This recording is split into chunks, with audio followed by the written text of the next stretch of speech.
Ujani update 4 August 2026 संध्याकाळची स्थिती. उजनी आणि वीर धरणातून सोडण्यात आलेल्या पाण्यामुळे सोलापूर जिल्ह्यात नरसीपूरच्या पुढं भीमा नदीची पाणी पातळी वाढू लागली आहे. सायंकाळी 5 वाजता भीमा नदी 1,01,048 क्युसेकनं नरसीपूर इथं वाहत होती, तर पंढरपूरला 60,812 क्युसेकचा विसर्ग मिळत होता. दौंड जवळून उजनी धरणात 1,16,129 क्युसेकनं पाणी मिसळतंय, तर पुणे बंड गार्डनचा जो विसर्ग आहे 22,823 क्युसेक इतका झाला. उजनी धरण 99.23% इतकं भरलंय आणि सध्या उजनी धरणातून 81,721 क्युसेकनं नदीमध्ये विसर्ग सध्या सुरू आहे. याचबरोबर वीर धरणामधून 14,500 क्युसेक्सनं पाणी सोडण्याची प्रक्रिया सुरू आहे. वीर धरण 98.57% इतकं भरलंय. आजही काही धरणांवर किरकोळ स्वरूपाच्या पावसाची नोंद आहे. भीमा खोऱ्यातील धरण भरली आहेत. वरून पाण्याचा जो विसर्ग सुरू आहे, घोड प्रकल्पातून सर्वाधिक 30,000 क्युसेक्सनं पाणी सोडलं जात आहे.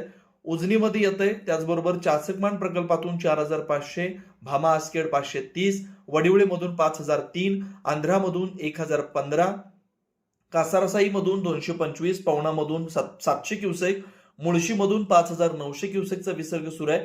तर खडकवासला प्रकल्पातून 14,393 क्युसेकनं पाणी सोडलं जात आहे. त्याचा फायदा उजनीला होतोय. त्यामुळे उजनीमध्ये येणारी पाण्याची आवक वाढली आहे.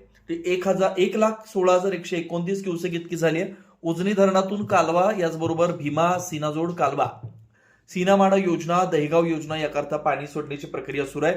भीमा खोऱ्यातली धरणं ही आता झपाट्यानं भरली आहेत.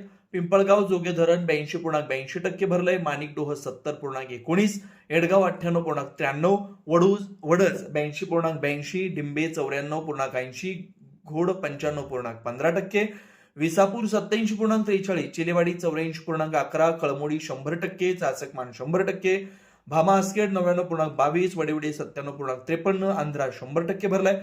पवना 97.46, कासारसाई 96.82, मुळशी 90.23, टेमघर 99.54, वरसगाव 100%, पानशेत 100%, खडकवासलाही 100% भरलाय. नीरा खोऱ्यातलं गुंजवणी प्रकल्प 91.16, नीरा देवघर 97.42, भाटघर 100%, वीर 98.57, नागरी 99.98, भीमा नदीवरील उजनी 99.23, सीना कोळेगाव प्रकल्प जो आहे तो -8.57% अशा स्थितीत आहे. उजनीचे नवनवीन अपडेट पाहण्यासाठी विठाई न्यूज चॅनलला सबस्क्राईब करा. बेल आयकॉन बटन दाबायला विसरू नका. आताची बातमी आपल्या व्हॉट्सअप ग्रुपवर शेतकऱ्यांपर्यंत पोहोचवा, जेणेकरून तेही सतर्क राहतील.